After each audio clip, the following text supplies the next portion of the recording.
Eh bien, nous revoilà ensemble. Bonsoir à toutes et à tous pour cette 11e émission de The Most Dangerous Super. Bonsoir à toutes et à tous pour cette 11e. Alors, je ne sais pas s'il y avait du son pour la petite vidéo de départ. En tout cas, j'ai eu le son de mon retour, donc j'espère que vous vous portez bien, que vous êtes bien installés. Bienvenue pour cette 11e émission. On avance toujours forcément bien dans ce livre, puisque nous en sommes à 121 pages de traduction sur les 200, et qu'au terme de cette émission, nous aurons donc lu ces 121 premières pages. N'hésitez pas à vous manifester sur le chat pour que nous puissions nous saluer mutuellement, et puis par la suite, je vous encourage comme d'habitude à restituer paragraphe par paragraphe ce que nous allons découvrir ensemble. Alors, en ce qui concerne le sommaire de l'émission de ce soir, vous l'avez maintenant sous les yeux, dès lors que je vais arriver à la partie du sommaire correspondant à cette 11e émission. Vous le voyez maintenant sous les yeux. Cette 11e émission poursuit la partie 3E, les effets du mythe sur les avocats. On a évoqué hier l'agression légalisée, les excuses pour l'agression, la charité par la violence. Bonsoir Damien, merci de nous avoir rejoints. On a évoqué également hier les avocats de la brutalité, les prestations obligatoires, et nous évoquons ce soir successivement la violence à des fins de protection, en cas de doute, défendre la violence, comment le mythe détruit la vertu, la lâcheté des libéraux, la lâcheté des conservateurs et la vraie tolérance. Comme en début de chaque émission, je vous rappelle le principe de la restitution tiré de la lecture à haute voix du docteur Vitoz, qui consiste essentiellement à nous en tenir pour ces émissions à la deuxième étape, c'est-à-dire qu'après l'écoute de chaque paragraphe, eh bien, de poster sur le chat les idées, les mots, les expressions employées de façon à quelque part muscler notre attention. Cette lecture à haute voix, son protocole, se trouve à chaque fois en description de la vidéo et également en commentaire épinglé tout de suite après l'émission dans le replay, donc en commentaire épinglé de la vidéo. C'est pas une émission avec Natacha Ray, hein, Damien, c'est une émission qui a trait à ce livre que nous lisons soir après soir dont voici la couverture, The Most Dangerous Superstition. Donc voilà, alors les amis, on va passer très bientôt dans le vif du sujet avec ce sommaire, vous l'avez maintenant sous les yeux, violence à des fins de protection. Une ramification de la notion selon laquelle le gouvernement fournissant des avantages justifie rétroactivement toutes sortes de vols et d'extorsions est l'argument manifestement ridicule selon lequel il est nécessaire que le peuple soit contrôlé et volé par la force pour que le gouvernement puisse le protéger contre les mauvaises personnes qui pourraient autrement le contrôler et le voler par la force. Cette rationalisation absurde et tordue est assez courante, que la discussion porte sur une armée autoritaire ou sur l'application de la loi au niveau national. Les étatistes s'appuient sur l'alarmisme pour soutenir cette folie, en faisant des prédictions terribles sur toutes les choses désagréables qui, selon eux, se produiraient si les gens n'étaient pas volés de force par le biais d'un racket d'extorsion autoritaire massif. Alors, parmi les expressions que nous venons d'entendre dans ce premier paragraphe, souvent je commence par la fin parce que la mémoire à court terme est la plus facile à mobiliser, donc on vient de parler en fin de paragraphe d'un racket d'extorsion autoritaire massif. Alors, qu'est-ce qu'on a entendu comme autre expression? N'hésitez pas à participer. Je vous rappelle que c'est notre entraînement collectif, tous ceux qui nous écoutaient ce soir, de faire une petite restitution. Après chaque paragraphe, on a également démarré le paragraphe par la notion de ramification de la notion, alors selon lequel le gouvernement fournissant des avantages, donc il y a la notion d'avantage qui vient se mettre dessus. Alors je ne sais pas où j'ai cliqué, mais là du coup c'est un gros bazar sur mon écran. Alors je suis un petit peu embêté. Où est-ce que j'ai bien pu cliquer? Il y a une marque, nouvelle marque. Voilà, quelque chose dont j'ai pas l'habitude est apparu. Ce n'était pas du tout mon option. Alors, comment revenir à ce que je voulais? C'est StreamYard qui me fait des petits coups. En tout cas, je vous laisse gérer pour l'instant le chat en attendant que je trouve une solution et je poursuis à propos de la violence à des fins de protection. Encore une fois, ces arguments stupides ne sont jamais avancés dans des situations où l'autorité n'est pas impliquée. Personne n'accepterait de dire qu'il est normal qu'un restaurant oblige quelqu'un à payer des plats qu'il n'a pas commandés sous prétexte que cette personne pourrait mourir de faim. Personne n'accepterait de dire qu'il est normal qu'un constructeur oblige quelqu'un à payer un bâtiment qu'il n'a pas commandé sous prétexte que cette personne pourrait se retrouver sans abri. Mais il serait encore plus ridicule de prétendre qu'il est normal qu'un gang de rue se livre à un racket de protection afin d'avoir les ressources nécessaires pour empêcher tous les autres gangs de rue dangereux d'entrer dans leur ville, alors que c'est exactement la tentative de justification de tout gouvernement. Les partisans d'une police forte ou d'une armée puissante, toutes deux financées par la confiscation forcée des richesses, ont accepté la prémisse selon laquelle il est non seulement acceptable, mais nécessaire que les gens soient opprimés, contrôlés et extorqués par le gouvernement, tant que cela est fait pour leur propre bien.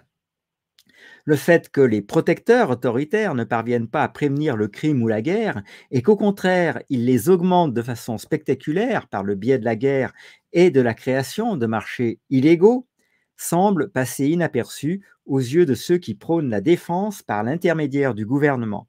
Encore une fois, c'est uniquement parce que l'on imagine que l'autorité a le droit de commettre des agressions que quelqu'un pourrait avancer l'argument absurde selon lequel il est approprié d'initier la violence contre les gens afin de les protéger. Donc voilà pour cette fin de deuxième paragraphe, qui est également la fin du thème violence à des fins de protection. Alors n'hésitez pas à poster évidemment les expressions, les mots employés, tandis que je cherche encore un petit peu si je peux finalement retrouver mon chat habituel. J'ai fait un clic malencontreux et du coup, je suis en train un peu de rechercher à nouveau mes repères. Alors, je regarde comment je peux arranger ça et n'hésitez pas à poster pendant ce temps ce que vous inspire les deux premiers paragraphes que vous venez d'écouter. Alors, 3 logos vont être supprimés, une marque va être supprimée. Voilà, j'ai une marque qui vient s'inscrire sur mon écran et qui me fait le bazar. Voilà. Alors, chat privé, je crois que j'ai retrouvé, c'est le cas de le dire, mes marques. Non, c'est un chat privé. Alors, les commentaires, ça y est. Merci. Alors, donc, raquette d'extorsion autoritaire massive, ça c'était l'expression du premier paragraphe. Dans le deuxième paragraphe, on a entendu une fois de plus employer plusieurs fois les mots autorité, les mots gouvernement. En tout cas, merci à toutes celles et ceux qui sont là. Merci également de votre patience dans ces petits incidents. On a entendu parler de protection qui est censée nous offrir le gouvernement, et puis protection également évidemment protéger. Ce sont des mots et des expressions qui ont été employés. N'hésitez pas à compléter avec ce qui vous revient. On a parlé des partisans d'une police forte.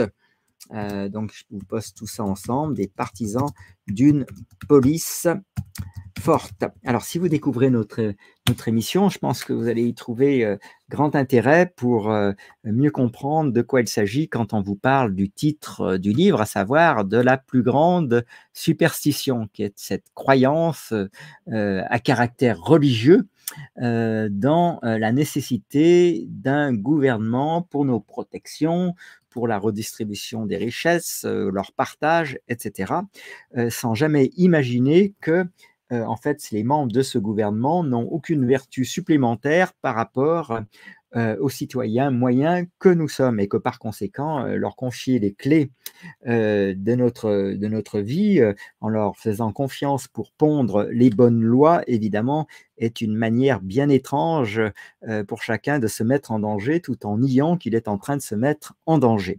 Alors, on va aborder maintenant le deuxième paragraphe de cette émission. En cas de doute, défendre la violence. Alors, n'hésitez pas à vous manifester sur le chat. Vous savez à quel point ça nous fait plaisir de pouvoir vous identifier. Alors, ce soir, Damien, je te découvre. Je ne sais pas si tu as participé à nos émissions précédentes.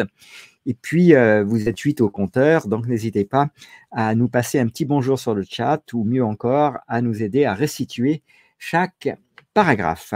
En cas de doute, défendre la violence. La plupart du temps, les gens préconisent même un plan autoritaire, voilà une expression que vous pourriez restituer, imposé par la force, donc un plan autoritaire imposé par la force, simplement parce qu'ils ne sont pas sûrs de ce qui se passerait s'ils ne le faisaient pas ou parce qu'ils ne sont pas sûrs de la manière dont quelque chose serait accompli si les gens étaient laissés en liberté.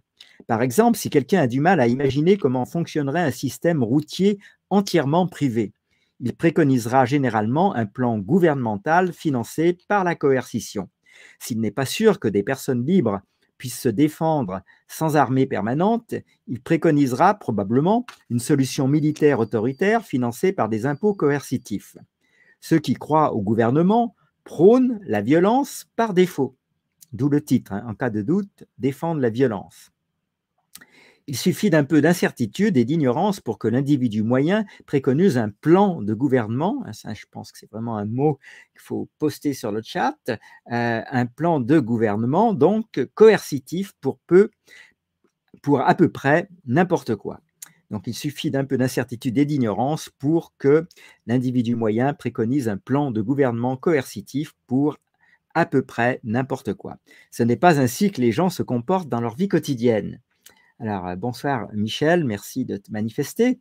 Et puis, bonsoir Avorel Dalton. Il s'agit de défendre un énorme système de Ponzi tout en niant que c'en est un. Merci pour ta réflexion. Très intéressant. Ce n'est pas ainsi que les gens se comportent dans la vie quotidienne, dans leur vie quotidienne. L'individu moyen ne se lance pas dans des actes de violence contre tous ceux qu'il rencontre parce qu'il n'est pas sûr que ces derniers se comporteront correctement et prendront les bonnes décisions. Mais c'est précisément ce que font la plupart des étatistes par l'intermédiaire du gouvernement. Je vous rappelle que les étatistes sont considérés dans ce texte, dans ce livre, comme les défenseurs de la nécessité d'un gouvernement. Donc, mais c'est précisément ce que font la plupart des étatistes par l'intermédiaire du gouvernement. Ils préconisent le contrôle généralisé et forcé de millions d'êtres humains, simplement parce qu'ils ne sont pas entièrement sûrs que les gens, s'ils étaient laissés en liberté, dépenseraient leur argent comme ils le devraient. Alors, je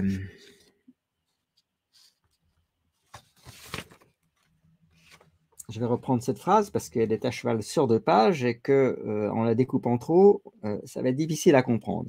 Mais c'est précisément ce que font la plupart des étatistes par l'intermédiaire du gouvernement. Ils préconisent le contrôle généralisé et forcé de millions d'êtres humains, simplement parce qu'ils ne sont pas entièrement sûrs que les gens, s'ils étaient laissés en liberté, dépenseraient leur argent comme ils le devraient, traiteraient les autres comme ils le devraient, trouveraient des solutions pacifiques et efficaces aux problèmes, etc.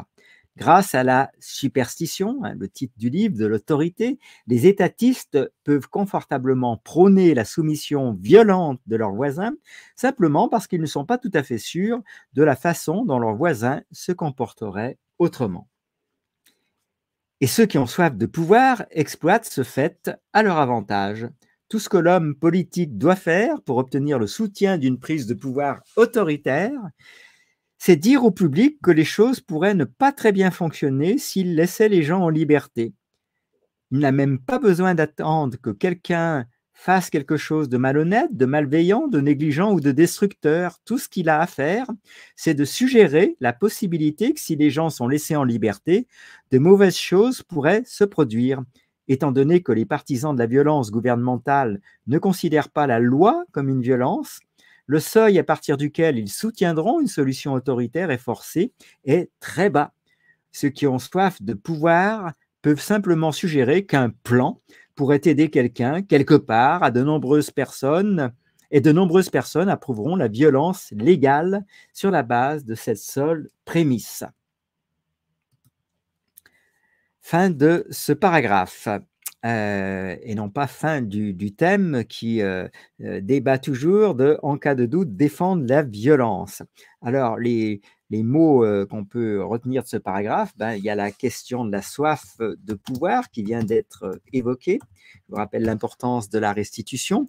Peut-être pour ceux qui nous découvrent d'avoir un carnet à côté de vous dans lequel vous notez les mots, les expressions employées, de façon à pouvoir comment dirais-je, intégrer tout ce qui vous parle et le restituer comme on vous invite à le faire dans les 3e et 4e phases de cette lecture à haute voix, et bien de pouvoir restituer en fait ce que vous entendez ce soir. Donc, vous voyez, dans la 3e étape, il s'agit quelque part de fermer votre ordinateur et de raconter ce que vous venez d'entendre à quelqu'un de votre entourage. Et puis, dans la 4e étape, après l'avoir raconté, il s'agit d'expliquer à cet auditeur réel de préférence le passage lu comme si vous vouliez le discuter avec lui.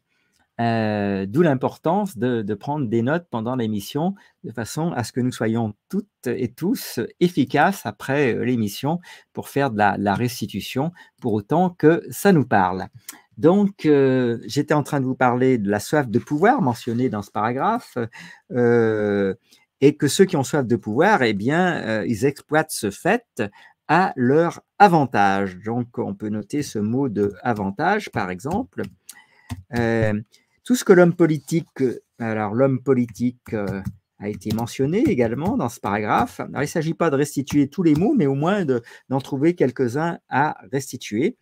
Et on a parlé des gens laissés en liberté. Alors, voilà, il s'agit d'empêcher quelques-uns au passage, en faisant appel à votre mémoire à court terme. Donc voilà quelques mots parmi d'autres que nous pourrions poster. Alors tout ça est évidemment tout à fait arbitraire. Pourquoi tel mot plutôt qu'un autre? Parce que en fait le but c'est tout simplement de muscler la faculté d'attention. Alors le temps de finir de vous poster ces quelques mots et puis on va poursuivre. Une grande partie de la violence gouvernementale est basée sur des suppositions quant à ce qui pourrait se produire à la suite de ce que les gens pourraient faire. Par exemple, une grande partie de la coercition exercée par l'État au nom de l'environnementalisme repose sur l'idée que l'État, un mot à noter dans ce nouveau paragraphe, doit contrôler par la force, mot également à noter, les choix de chacun. Il y a encore une autre expression, parce que dans le cas contraire, les gens pourraient faire des choix qui contribueraient au réchauffement de la planète, à la disparition des forêts tropicales, à l'extinction des animaux, etc. Peu de gens agissant de leur propre chef commettraient une agression sur la base d'une supposition concernant les conséquences indirectes possibles des actions non malveillantes et non violentes d'autres personnes. Pourtant, c'est une pratique courante dans la politique des gouvernements. Alors, vous pouvez au moins noter les derniers mots de ce paragraphe, à savoir politique des gouvernements, et puis ce mot un peu spécial, mais tellement d'actualité, d'environnementalisme. Alors, je vous note politique des gouvernements, n'hésitez pas à participer à cette restitution. Gouvernement, alors il manque quoi? Et ne, voilà. Et puis ce mot, je vais m'en tenir là, d'environnementalisme mentionné dans ce paragraphe. Alors, c'est que les autres soirs, on avait Pascal avec nous, qui était passé très experte dans la restitution. Alors, si vous voulez prendre le relais, les amis, ça sera avec plaisir. Un autre exemple de la promotion de la violence gouvernementale, on peut noter cette expression, promotion de la violence gouvernementale, par défaut, est la pratique consistant à empêcher par la force les étrangers de mettre le pied dans un pays entier sans l'autorisation écrite, vous voyez encore une autre expression, de la classe dirigeante de ce pays, autorisation écrite de la classe dirigeante de ce pays. De telles lois sur l'immigration créent quelque chose qui s'apparente à la mentalité guerrière où une catégorie démographique entière de personnes est criminalisée et diabolisée et soumise à des actes d'agression sur la base d'inquiétudes concernant ce que certaines de ces personnes pourraient faire. Les gens estiment que de nombreux illégaux sont des criminels ou viennent dans le pays uniquement pour recevoir des avantages. Quelle que soit l'exactitude de ces allégations, le résultat est que tous les illégaux, toute personne qui se trouve dans le pays sans l'autorisation des politiciens, sont contrôlés de force. C'est le résultat de la culpabilité par association de la mentalité de meute. Il devrait aller de soi que le recours à la violence contre une personne parce qu'elle est de la même race ou du même pays ou d'une autre manière similaire à quelqu'un d'autre qui a effectivement causé du tort est totalement injustifié. Il convient de noter que les tentatives du gouvernement de réprimer l'immigration illégale, encore une autre expression à noter, réprimer l'immigration illégale se traduisent également par des agressions à l'encontre de nombreux résidents légaux ainsi que des illégaux au point de contrôle des patrouilles frontalières, dont beaucoup ne sont même pas situés aux frontières. Le fait d'arrêter et d'interroger tous ceux qui circulent sur une route parce que quelqu'un pourrait s'y trouver illégalement est précisément le type d'agression injustifiée couramment commise par les agents du gouvernement et rarement par d'autres personnes. Alors, merci Pascal de t'être manifesté.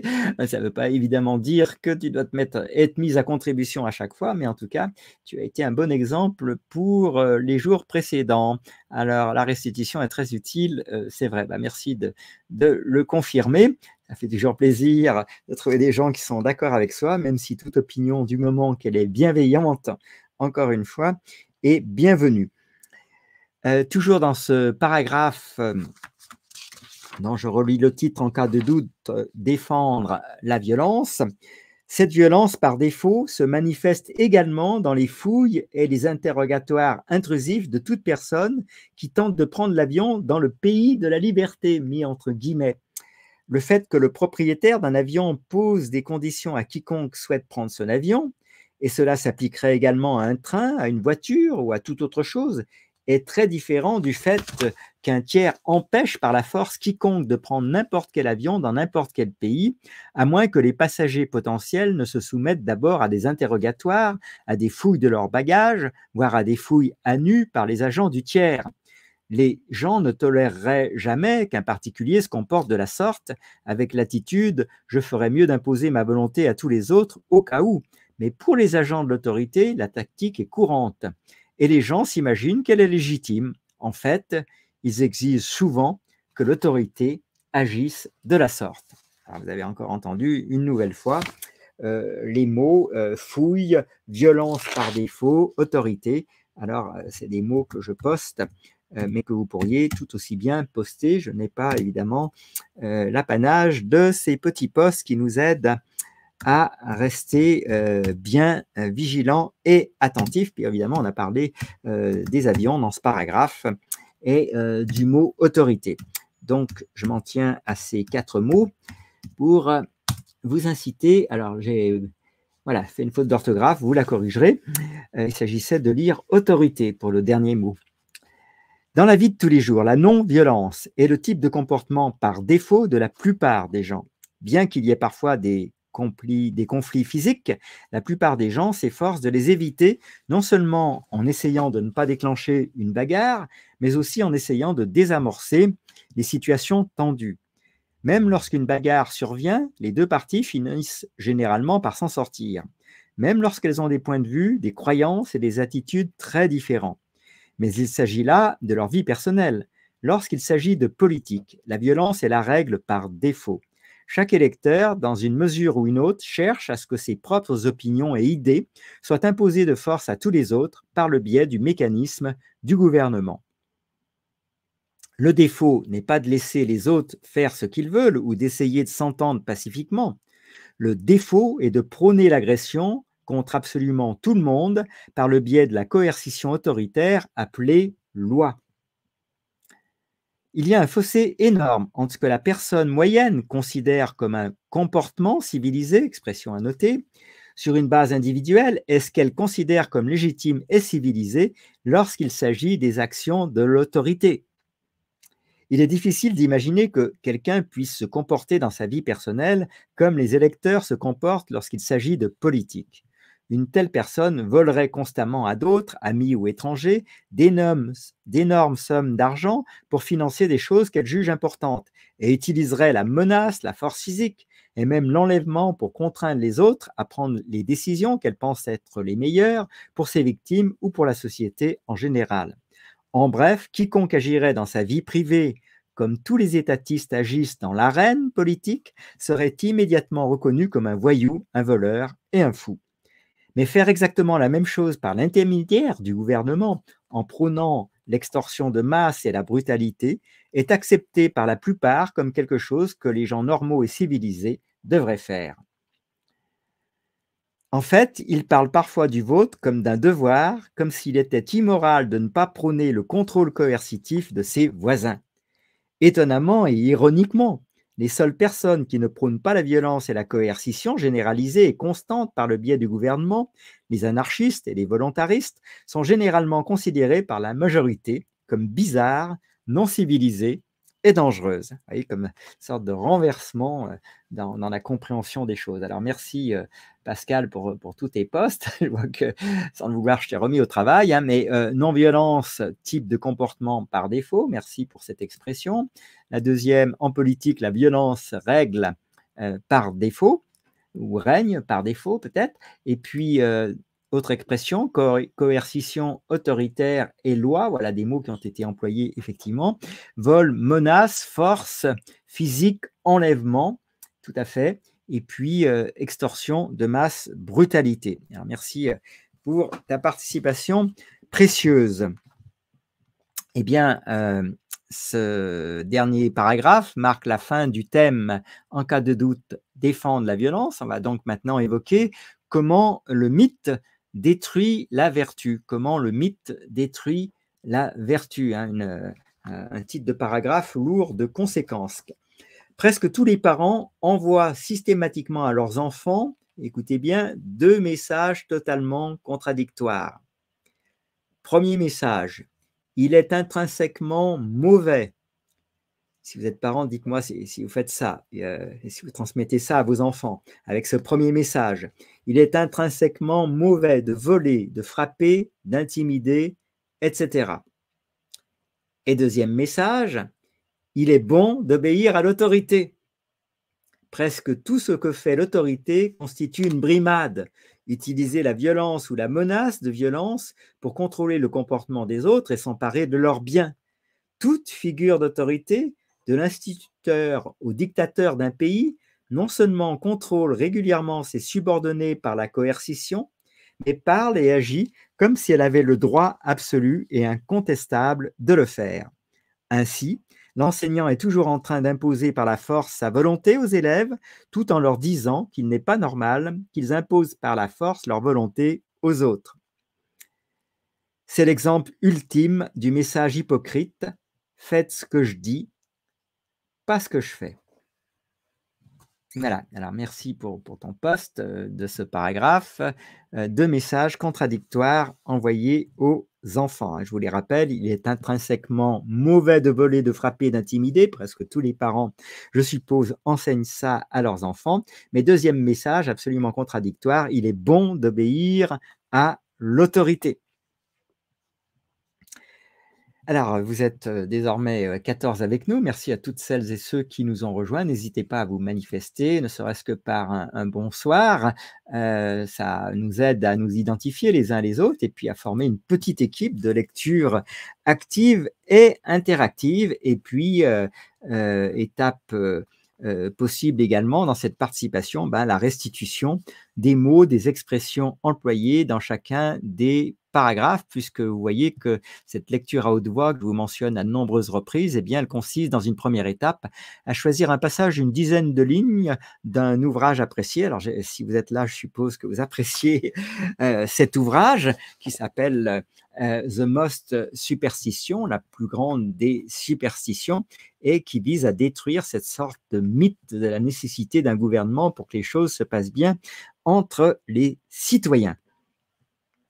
Alors, comment le mythe détruit la vertu? Bien, nous passons au deuxième paragraphe de ce thème que vous retrouvez dès à présent dans le sommaire. Hein, comment le mythe détruit la vertu. Deuxième paragraphe. Si les enfants sont élevés dans l'idée qu'il est intrinsèquement mauvais de voler, de frapper, d'intimider, etc., pourquoi la société aurait-elle besoin de leur enseigner également le respect de l'autorité? Cela ne fait que les rendre plus faciles à gérer et à contrôler, ce qui profite à ceux qui cherchent à les dominer, qu'il s'agisse de parents, d'enseignants ou de politiciens, mais ne les rend pas plus civilisés, plus compatissants ou plus humains. C'est exactement le contraire, comme l'ont démontré, je vous renvoie à une émission antérieure, les expériences de Milgram. En bref, on apprend aux enfants à devenir des êtres humains civilisés, puis on leur enseigne une superstition insensée qui annule et rend obsolète tout ce qu'on leur a appris sur la civilisation. Cet étrange paradoxe est omniprésent dans la société moderne. Eh bien, merci Evelyne pour tes smileys, voilà. Et donc, et merci surtout d'être là parmi nous. Alors, vous voyez, le paragraphe vient de se terminer sur cette expression étrange paradoxe dans la société moderne. Alors, je vais noter ces mots.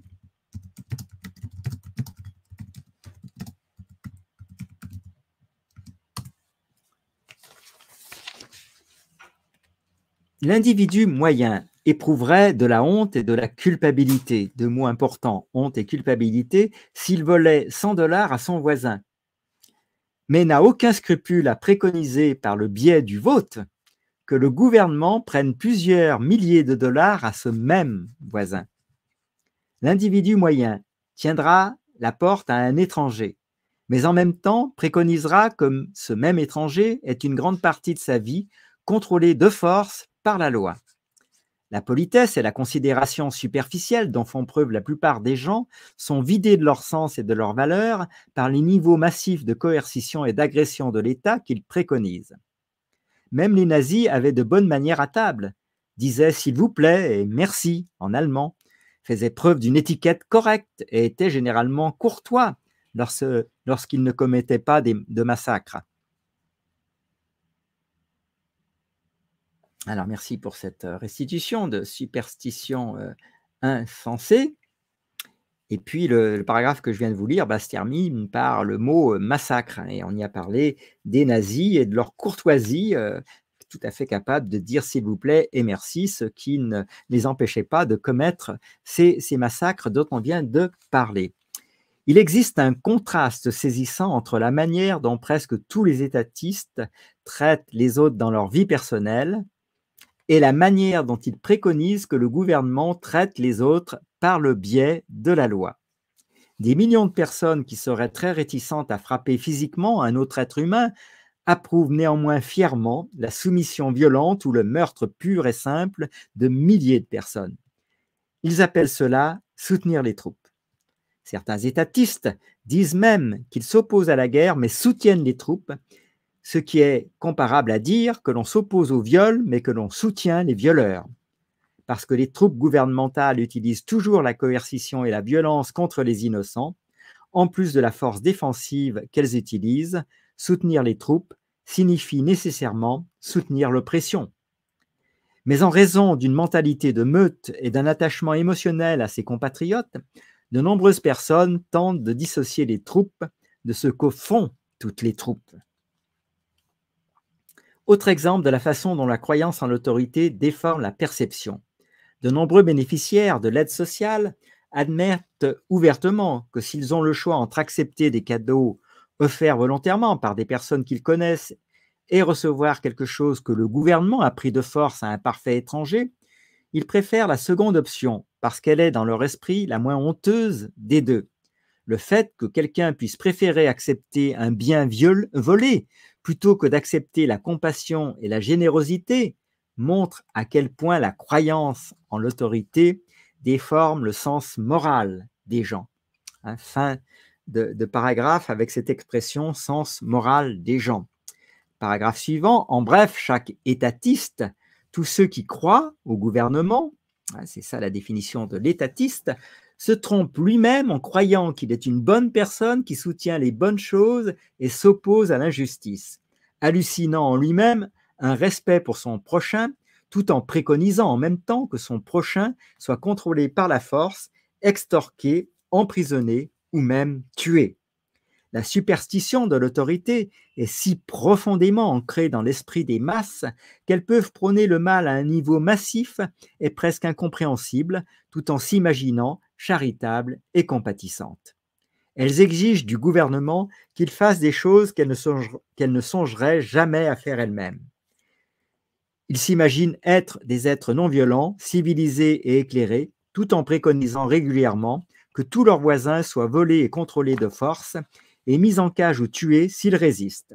En vérité, la charité, la compassion et la civilité superficielle de l'humanité ne sont qu'une cruelle plaisanterie comparée à ce que presque tout le monde fera ou demandera aux autres de faire au nom de l'autorité. Fin de ce paragraphe. Se termine sur ce mot d'autorité. Paragraphe suivant, de nombreux parents et enseignants répètent régulièrement ce qui est peut-être la règle la plus élémentaire de l'humanité, parfois appelée la règle d'or. Notez cette expression, règle d'or.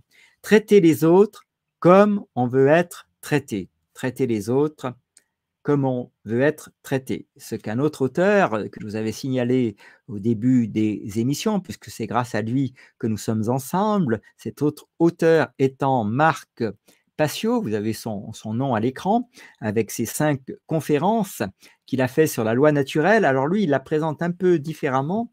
Cette règle d'or, pour lui, c'est ne pas faire aux autres. Vous voyez, il préfère mettre la négation, ce que nous ne voudrions pas qu'ils nous fassent. Ne pas faire aux autres ce que nous ne voudrions pas qu'ils nous fassent. En tout cas, dans le texte de l'Arkenrose, l'auteur du livre que nous sommes en train de lire, il s'agit pour la règle d'or de l'énoncer ainsi: traiter les autres comme on veut être traité. Cependant, aucun des enseignants et presque aucun des parents qui énoncent cette règle ne la respecte réellement, car en guise d'autorité, ils préconisent l'extorsion et la coercition à l'encontre de toutes les personnes qu'ils connaissent. La règle d'or est essentiellement une formule d'anarchie.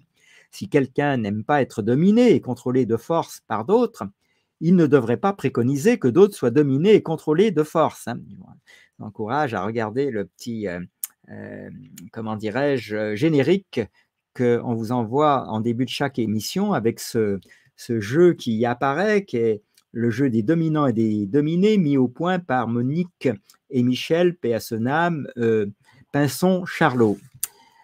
Si quelqu'un veut être laissé en paix, il doit laisser les autres en paix. Si quelqu'un veut être libre de gérer sa propre vie, il doit laisser aux autres la liberté de faire de même. Alors, pour parler franchement, prôner l'agression contre les autres, y compris par le biais de toute forme de gouvernement, est totalement incompatible avec le fait d'être un humain charitable, prévenant, compatissant, gentil, décent et aimant. Et la seule raison pour laquelle tant de gens, par ailleurs bons, continuent à prôner une agression constante et généralisée par le biais du gouvernement est qu'ils ont été dupés en acceptant le mensonge selon lequel il existe une créature appelée autorité qui n'est pas liée par les normes morales qui s'appliquent aux autres êtres humains. Alors, pour ne citer que ces conflits d'intérêts dont il est quasiment constamment question de la part de nos dirigeants, vous voyez bien qu'ils sont dans une position où ils souhaitent surtout garder leurs propres avantages, leur goût du pouvoir, et non pas manifester de manière claire et aimante leur sens du bien commun. Alors, règle d'or, traiter les autres comme on veut être traité, et puis il y a cette question évoquée dans le dernier paragraphe de la liberté. Alors, merci d'avoir mentionné cette règle d'or. Et bien maintenant, on va revenir à notre sommaire pour vous indiquer qu'on passe au prochain paragraphe qui s'appelle la lâcheté des libéraux. Je vous rappelle qu'on est dans l'émission numéro 11 de ce 10 août 2023. Pour être franc, les gens veulent que l'autorité existe parce qu'ils sont eux-mêmes des lâches immatures. Ça ne va pas plaire à tout le monde. Pour être franc, les gens veulent que l'autorité existe parce qu'ils sont eux-mêmes des lâches immatures. Ils veulent une entité toute puissante pour imposer leur volonté aux autres. Cela prend différentes formes dans différentes variétés de défense politique, mais la motivation de base est toujours la même. Le libéral, par exemple, n'aime pas la réalité. Il ne veut pas d'un monde où la souffrance et l'injustice sont possibles. Mais au lieu de faire ce qu'il peut en tant qu'être humain, il veut qu'un gouvernement le fasse à sa place. Il veut qu'une entité magique s'assure que tout le monde, y compris lui-même, est nourri, logé et soigné, quel que soit son degré de paresse ou d'irresponsabilité. Au lieu de faire confiance aux êtres humains pour prendre soin les uns des autres, il veut qu'une autorité surhumaine garantisse le logement, la nourriture, les soins de santé et toutes sortes d'autres choses pour tout le monde. Il le veut tellement qu'il refuse d'accepter la vérité évidente qu'une telle garantie n'est jamais possible et que si les simples mortels ne prennent pas soin d'eux-mêmes et des autres, rien d'autre ne prendra soin d'eux.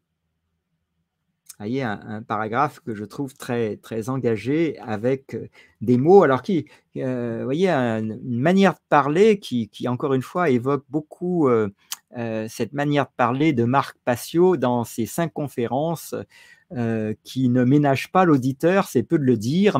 Marc Passio, s'inspirant plus que fortement, en fait, il a ce don de conférencier qui consiste à prélever toutes les idées de ce livre et d'un deuxième dont j'ai parlé dans certaines émissions, le deuxième livre étant La fin du mal. Donc avec ces 2 livres, eh bien, Marc Passio a ce talent de conférencier de nous expliciter dans pas loin d'une dizaine d'heures, hein, puisque chaque émission, vous voyez, est conséquente. La loi naturelle dans la première conférence, eh bien, l'émission dure 2 heures, dans la deuxième 1h48.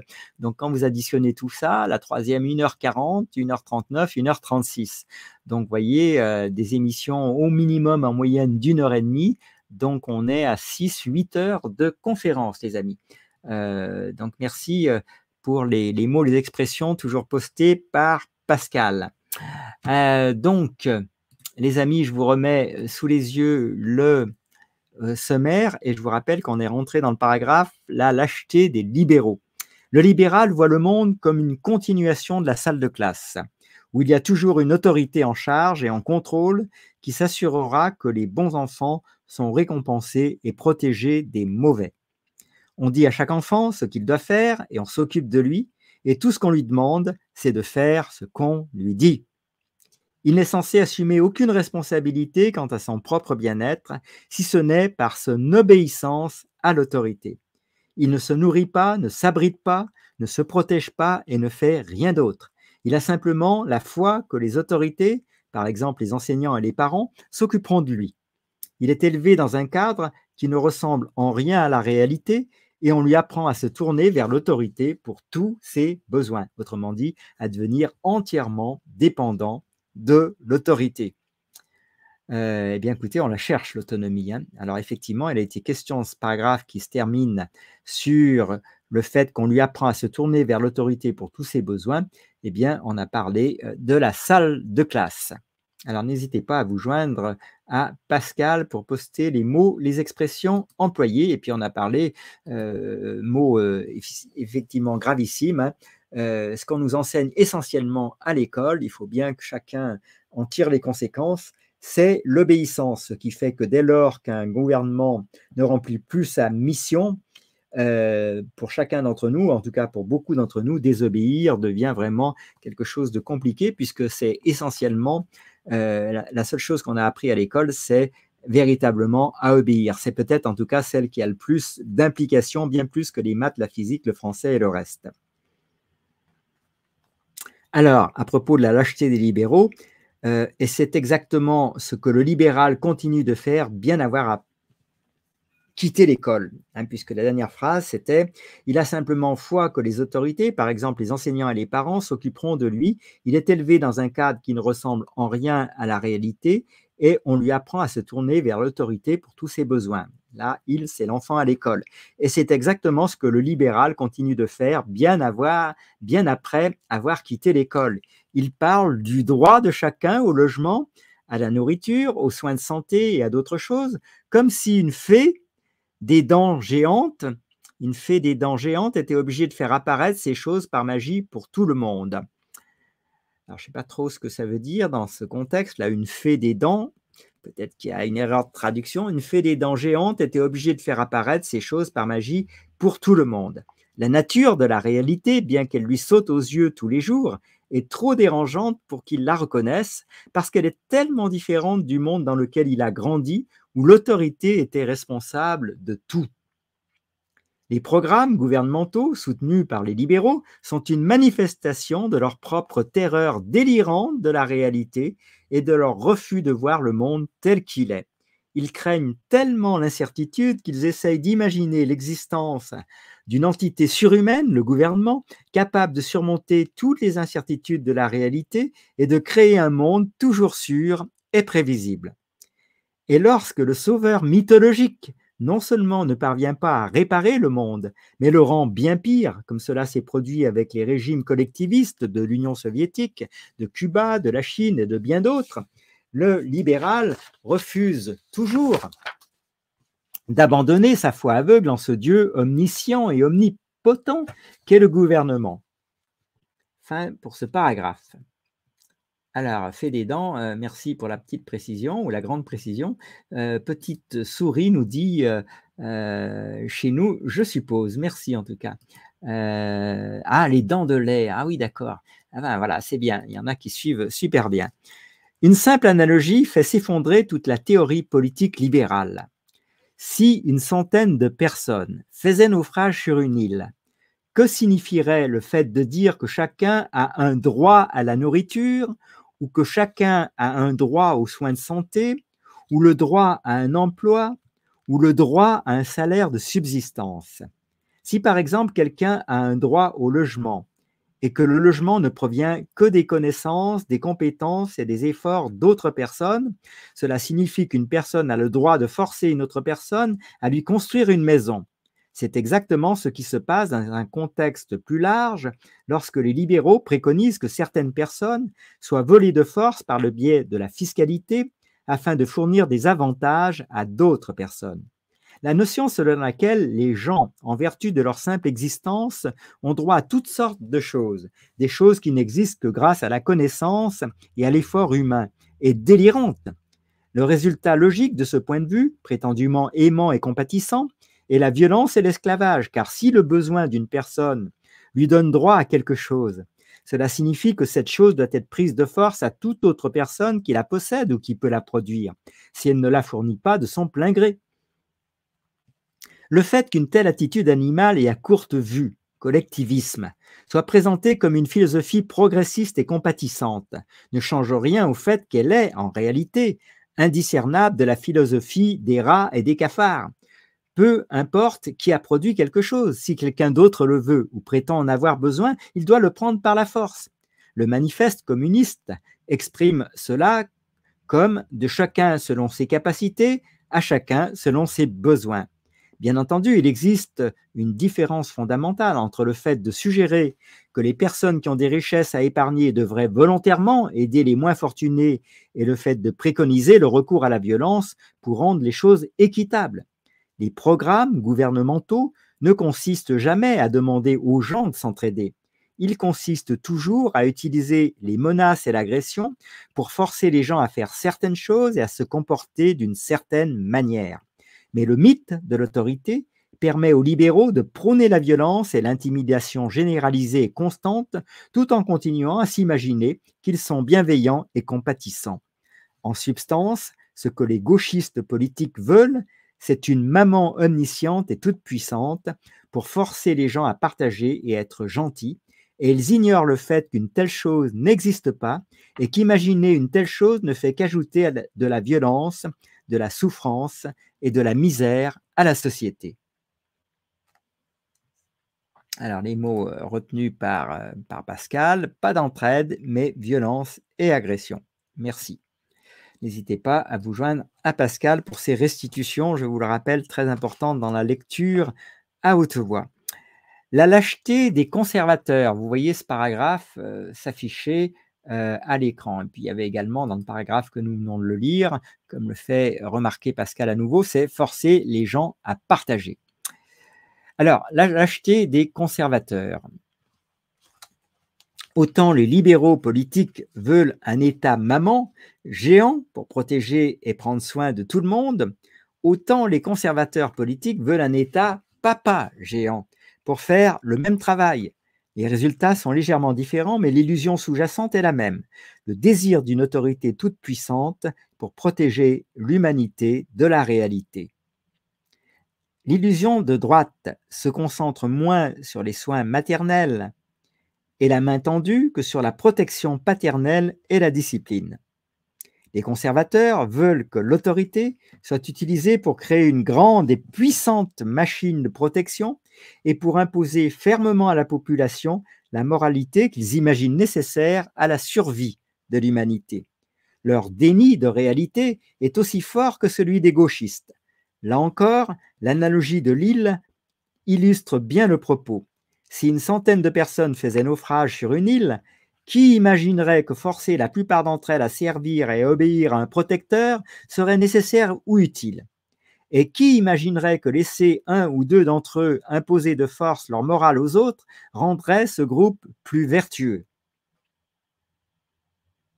Deuxième paragraphe pour parler de la lâcheté des conservateurs. Avec les mots que, évidemment, Pascal a retenu, État maman ou État papa. Une forme de gouvernement conservateur à la papa est l'équivalent d'un père disciplinaire qui protège la famille des forces extérieures, l'équivalent d'une armée gouvernementale, qui protège chaque membre de la famille des autres membres de la famille, l'équivalent des forces de l'ordre domestique, qui tient les indésirables à l'écart de la famille, l'équivalent des lois sur l'immigration, et qui fait respecter la morale en punissant les membres de la famille qui désobéissent aux règles. Ces derniers points équivaut aux lois contre la pornographie, la prostitution, le jeu, la consommation de drogue et d'autres habitudes et comportements qui, bien qu'ils ne constituent pas une force ou une fraude à l'encontre de quiconque, sont considérés par beaucoup comme destructeurs physiquement, moralement ou spirituellement pour ceux qui s'y adonnent. Fin pour ce paragraphe. Dernier paragraphe pour parler de la lâcheté des conservateurs, mais tenter d'imposer la moralité par la force. Retenez bien ça, mais tenter d'imposer la moralité par la force est plus préjudiciable que les comportements eux-mêmes. Voilà le point important. Mais tenter d'imposer la moralité par la force est plus préjudiciable que les comportements eux-mêmes. Outre le fait que personne n'a le droit de contrôler par la force les choix non violents d'autrui. Il faut bien capter chaque mot. Outre le fait que personne n'a le droit de contrôler par la force les choix non violents d'autrui. Il est également extrêmement dangereux de créer un précédent selon lequel il est acceptable d'utiliser la violence pour éradiquer des comportements inconvenants ou déplaisants. Une fois qu'une telle prémisse est acceptée en principe, la société humaine sera une guerre constante, écoutez bien ça, la conséquence, de tous contre tous. Il n'y aura jamais de moment où tout le monde partagera les mêmes valeurs et les mêmes points de vue. La paix et la liberté ne peuvent exister si chaque divergence d'opinion et chaque différence de style de vie ou de comportement conduit à un conflit violent par la coercition du gouvernement. La civilisation, un état de coexistence pacifique, ne résulte pas du fait que tout le monde croit la même chose, mais du fait que les gens acceptent de s'abstenir d'initier la violence, même à l'encontre de ceux qui ne croient pas la même chose. L'étatisme conservateur, tout comme la version libérale, garantit des conflits perpétuels parce qu'il cherche à remplacer le libre arbitre et le jugement individuel par la soi-disant morale d'une classe dirigeante dont le premier principe est le conformisme et l'uniformité forcée. Bien entendu, la violence ne peut pas créer la vertu, même si elle crée parfois l'obéissance, de sorte que toutes les tentatives de l'autorité pour contraindre les gens à être moraux et vertueux sont vouées à l'échec et ne font finalement qu'accroître les niveaux de violence et de conflit dans la société. Voilà pour ce qui concerne la lâcheté des conservateurs. Alors vous le savez, ces émissions sont calibrées aux environs d'une heure, même si parfois ça déborde un peu. Eh bien, on va être à peu près dans ces eaux-là pour ce soir, puisque nous abordons notre dernier paragraphe du jour, qui s'appelle la vraie violence. Et encore une fois, merci à toutes celles qui participent silencieusement ou de manière plus concrète à cette émission en postant sur le chat ou en adressant ne serait-ce qu'un simple bonsoir. Merci à toutes et à tous d'être là. Alors, dernier paragraphe du jour, la vraie tolérance. La croyance en l'autorité, hein, ce mot revient à de multiples reprises tout au long de l'ouvrage, cette expression croyance en l'autorité, hein, qui prend la forme d'une superstition, est si forte que de nombreuses personnes associent automatiquement le fait de désapprouver quelque chose au fait de vouloir que le gouvernement le rende illégal. Dans leur vie privée, la plupart des gens ne songeraient jamais à recourir à la violence contre chaque personne qu'ils rencontrent et qui a une habitude ou un mode de vie qu'ils trouvent désagréable. Presque tout le monde tolère régulièrement les choix et les comportements des autres qu'il n'approuve pas. Bien entendu, tolérer quelque chose signifie simplement lui permettre d'exister, c'est-à-dire s'abstenir d'essayer de l'éradiquer par la force. Cela ne signifie pas le tolérer ou l'approuver. La véritable tolérance est celle qui permet à des personnes ayant des points de vue et des systèmes de croyances différents de coexister pacifiquement. Fin pour ce paragraphe. Alors, j'en profite pour faire une pause, à la fois respiratoire, mais aussi pour lire avec grand plaisir. Tout est fait pour garder en état d'enfance ou de tutelle le peuple. Voilà, tout à fait, c'est ce qui ressort de ce que nous sommes en train de lire. Et puis, j'ai en tête cette balance que je crois qu'on attribue à Freud, le père de la psychanalyse. Alors, il faut penser, pour bien comprendre ce que je vais vous raconter, le principe d'autonomie, selon Freud, j'ai dû voir ça quelque part, je suppose, eh bien, c'est comparable à une balance de Roberval, vous voyez, donc avec un plateau de gauche, un plateau de droite, et puis vous savez que quand les deux plateaux sont en équilibre, eh bien, l'indicateur, la sorte d'aiguille qui est au centre de la balance vient se placer sur une sorte de compteur ou d'indicateur zéro. Alors, dans la balance de Roberval de Freud, ce n'est pas un zéro qui a au milieu, ce point zéro de la balance, eh bien, ça s'appelle l'autonomie. Et qu'est-ce qu'il y a dans le plateau de gauche, selon cette balance? Pour aboutir à ce principe d'autonomie, il faut donc que les plateaux de gauche et de droite soient en équilibre. Alors, qu'est-ce qu'il met à gauche? Eh bien, il met le principe de réalité, Et qu'est-ce qu'il met dans le plateau de droite? Il met, eh bien, le principe de plaisir. Donc, toute vie humaine, je suppose la vôtre comme la mienne, eh bien, c'est fait d'un mélange bien équilibré de plaisir, mais aussi de réalité qu'on pourrait appeler l'ensemble des devoirs, des choses désagréables qu'on doit faire, non pas en obéissance à un gouvernement, mais parce que si on veut avoir un toit, de la nourriture, il va falloir certainement se bouger, quoi. Et qu'il n'est pas sûr qu'on ait envie à chaque instant de faire ce qu'il faut pour se bouger, pour avoir un toit et de la nourriture, deux des besoins fondamentaux.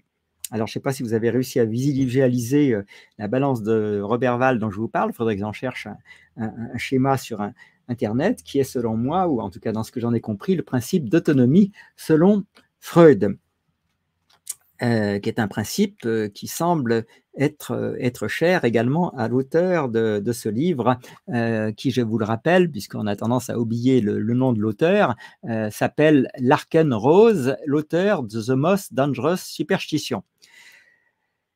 Alors, on est en train de parler de la vraie tolérance. Très intéressant, hein, je trouve, pour ma part, de redéfinir qu'est-ce que peut être la tolérance. Ironiquement, la tolérance, placée entre guillemets, est souvent utilisée par les étatistes, ceux qui ont une croyance en la nécessité du gouvernement. Eh bien, la tolérance est souvent utilisée par les étatistes comme une excuse pour se livrer à l'intolérance. Par exemple, si un employeur choisit de ne pas faire affaire avec une personne en raison de sa race, de sa religion, de son orientation sexuelle ou d'une autre caractéristique générale, certains appellent cela de l'intolérance, ce qui n'en est pas, puis préconisent que l'autorité utilise la force de la loi pour contraindre l'employeur à embaucher la personne que l'autorité estime devoir embaucher. Il s'agit là d'intolérance car cela revient à refuser à une personne de choisir elle-même avec qui elle veut s'associer et avec qui elle veut commercer. Donc, vous voyez, inversion des valeurs. Hein. Ce n'est qu'un exemple parmi tant d'autres de la manière dont la croyance en l'autorité, je vous renvoie à tout ce qui concerne le wokisme, alors on ne va pas faire un long laïus là-dessus, mais enfin, il y a un bouquin entier qui s'appelle le wokisme, nouvelle religion. Ce n'est qu'un exemple parmi tant d'autres de la manière dont la croyance en l'autorité exacerbe les différences et introduit la violence là où elle ne se produirait jamais. Il existe plusieurs moyens non violents de décourager les comportements que l'on désapprouve. Prenons l'exemple d'un propriétaire d'entreprise qui refuse d'embaucher des Noirs, ce qui, aussi répugnant que cela puisse être, n'est pas un acte d'agression. Ceux qui trouvent cette politique choquante pourraient boycotter l'entreprise de cette personne ou s'élever contre ses pratiques ou ses croyances. Au lieu de cela, les étatistes réagissent généralement en demandant à ceux qui détiennent l'autorité d'imposer à tous des choix prétendument justes et éclairés. Paragraphe suivant, toujours dans ce chapitre, ou plutôt ce paragraphe concernant la vraie tolérance. Il en va de même pour de nombreux autres problèmes de société.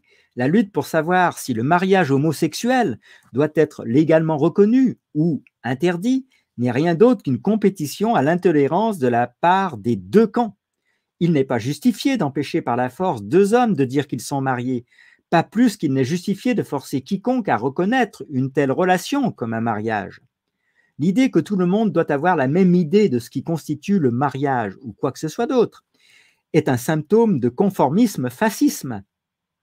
De même, les lois sur l'obscénité cherchent à limiter de force ce que les gens peuvent lire ou voir.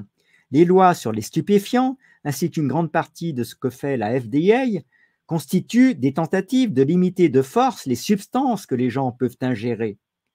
Les lois sur le salaire minimum tentent de contrôler par la force ce sur quoi deux personnes sont autorisées à se mettre d'accord. Les lois anti-discrimination tentent de forcer les gens à conclure des accords et des associations qu'ils ne souhaitent pas. Les lois telles que l'Americans with Disabilities Act sont des tentatives d'utiliser la force au nom de l'équité pour contrôler les services que les gens peuvent offrir, comme la fermeture d'un commerce si le propriétaire n'a pas les moyens d'installer une rampe d'accès pour les fauteuils roulants. Personnellement, je connais un commerce, un restaurant, pour ne pas le nommer, qui a dû fermer parce qu'il n'avait pas les moyens de mettre une rampe d'accès dans un village de moins de 1000 habitants qui, je suppose, ne voyait pas plus de 1 ou 2 personnes handicapées dans l'année. Toutes ces lois, tous ces actes d'autorité et de gouvernement sont des actes d'agression, l'exact opposé de la tolérance. Il est absurde d'essayer de forcer les gens à être gentils, justes ou compatissants, non seulement parce que l'agression est intrinsèquement mauvaise, mais aussi parce qu'il n'y aura jamais qu'une seule idée de ce qui est gentil, juste et compatissant. Le fait que des millions de personnes se battent constamment pour l'épée de l'autorité, chacun espérant imposer par la force sa vision de la bonté à tous les autres, a été la cause directe de la plupart des violences et des oppressions de l'histoire. Bien que cela puisse sembler contre-intuitif, ce fait est historiquement indiscutable. La plupart des méfaits commis tout au long de l'histoire proviennent de tentatives d'utiliser l'autorité pour accomplir de bonnes choses. Fin pour ce paragraphe. Alors bonsoir César et merci d'être là. Merci également de ta participation avec les mots, les expressions employées, avec ce que tu viens de nous poster, le politiquement correct. Paragraphe suivant, toujours dans ce dernier paragraphe de cette émission intitulé « La vraie tolérance ». La Constitution de l'Union soviétique, par exemple, décrivait une autorité qui devait traiter tout le monde de manière égale, sans distinction de race ou de religion, de profession ou de sexe, et préserver les droits individuels de tous les citoyens dans leur vie économique, politique et sociale. Les droits énumérés dans la Constitution soviétique comprenaient la liberté d'expression et la liberté de religion, le droit au travail, le droit au repos et au loisir, le droit au logement. Le résultat concret de cette expérience, à l'apparence noble, a toutefois été une répression violente et constante, le harcèlement et l'intimidation, l'esclavage économique, la suppression forcée des pensées et des opinions, la pauvreté généralisée et le meurtre de dizaines de millions d'êtres humains, dont beaucoup par la famine intentionnellement orchestrée. La constitution de la République populaire de Chine est très similaire à celle de l'Union soviétique. Et les résultats ont également été similaires. Répression violente et tyrannie généralisée, ainsi que meurtre de masse. La tentative des autorités chinoises d'utiliser la violence de l'État pour réduire la croissance démographique a eu des résultats particulièrement horribles et déplorables. Paragraphe suivant. Toujours pour illustrer, pour expliciter ce qu'est la vraie tolérance. Les tyrans ont toujours prétendu avoir les intentions les plus nobles dans ce qu'ils font. Mais même les bonnes intentions, lorsqu'elles s'ajoutent à la croyance en l'autorité, noterez le nombre de fois que cette expression est employée, aboutissent toujours à une violence immorale, parfois à un degré presque incompréhensible.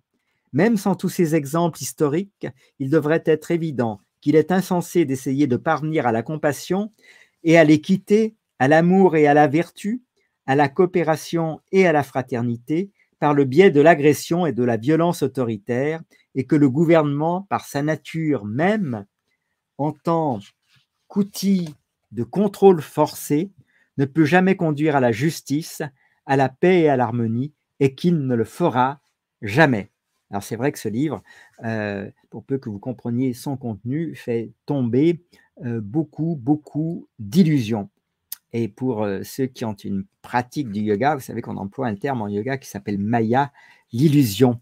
Et cette pratique, entre autres choses, par l'écoute des sensations corporelles, par tout ce à quoi nous renvoient ces fameuses postures du yoga, est sans doute un des moyens puissants de déconditionnement. Dernier paragraphe pour aujourd'hui.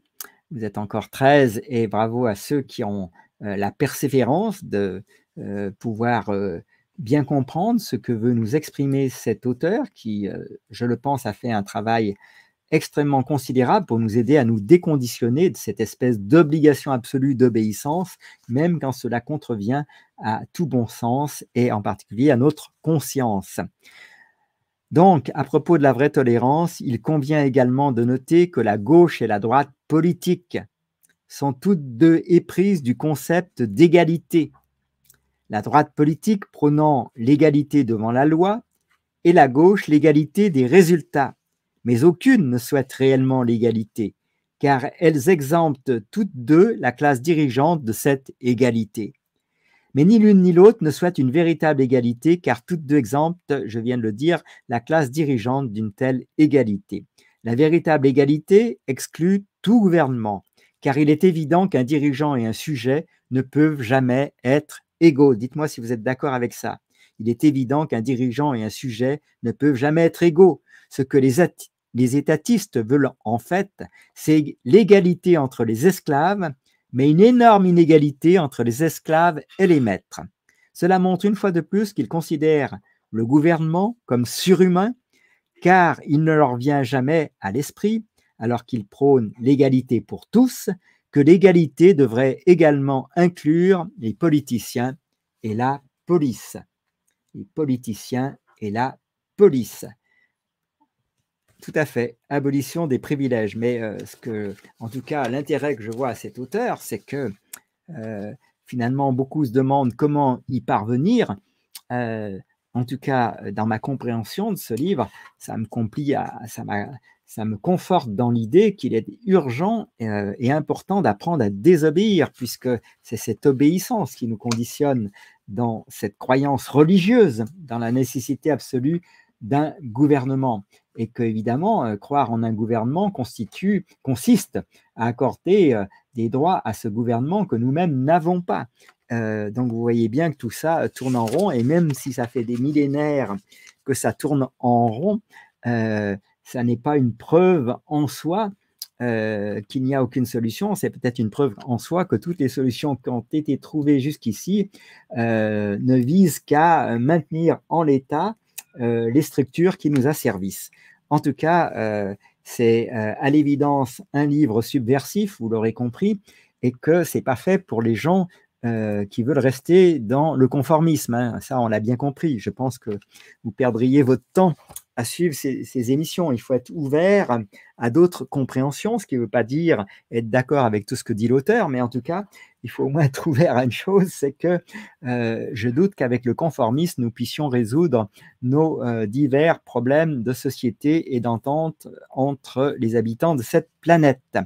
En tout cas, merci à toutes et à tous pour votre participation de ce soir. Égalité entre les esclaves, notait Pascal dans une des dernières expressions employées. Égalité entre les esclaves, mais jamais avec les maîtres, hein, politiciens et police. Bravo de l'avoir noté.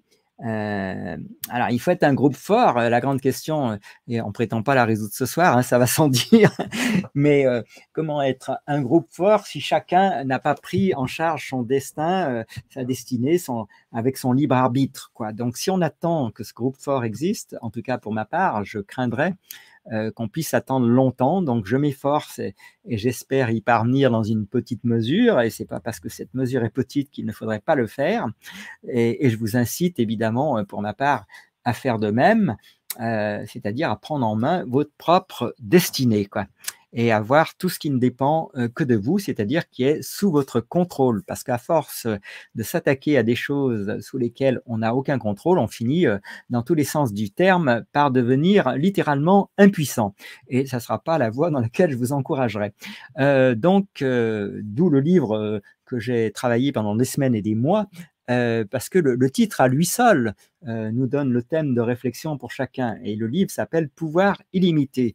Et c'est le pouvoir qui réside en chacun d'entre nous. Et c'est également, il se trouve être le titre d'un livre d'Anthony Robbins ou de Tony Robbins, comme l'appellent plus ou moins ceux qui suivent séminaire après séminaire avec Anthony Robbins. Donc voilà, prenons ensemble, comme le dit Pascal, nos responsabilités. Écoutez, ainsi s'achèvent les 3 émissions de cette semaine, non pas la fin de nos émissions, puisqu'on va se retrouver, bien évidemment, comme vous le voyez à l'écran, même le 15 août, ça sera en soirée à 21h30, donc ce mardi 15 août, pour évoquer la suite de cette partie 3, petite E, les effets du mythe sur les avocats. Et le 15 août, eh bien, on évoquera les sujets suivants, grand ou petit, de gauche ou de droite, l'État est mauvais. L'effet du mythe sur les défenseurs de la liberté, et puis les règles du jeu. Alors, je verrai s'il faut rééquilibrer avec un des paragraphes du 16 août, hein, qui concernera légitimer l'oppression, la contradiction libertarienne, comme l'ancien patron, et puis un mélange de sagesse et de folie. Le mythe du contrat pour cette émission du 13 août, et puis enfin du 16 août, et puis enfin le 17 août, la solution, la réalité est une anarchie, la peur de la liberté, voire un monde différent. Alors bien évidemment, le 15 août est férié, mais pour l'instant, je pense selon toute vraisemblance que je vais assurer cette émission.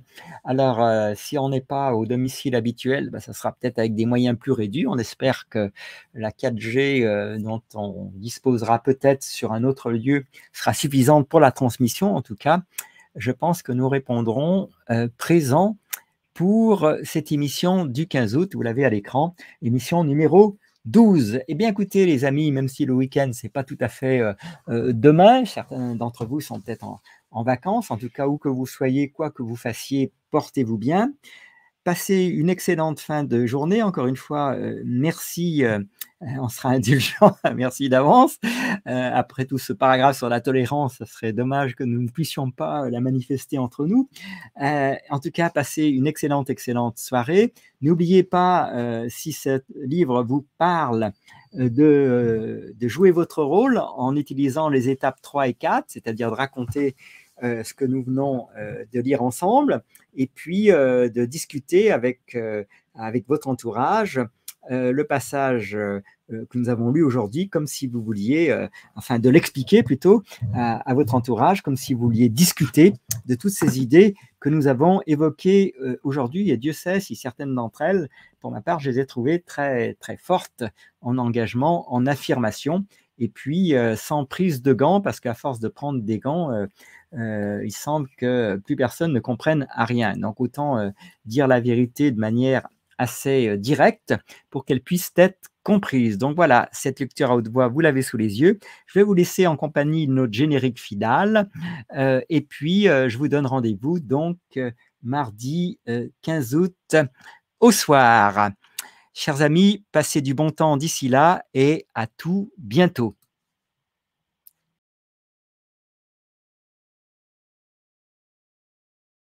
Nos frères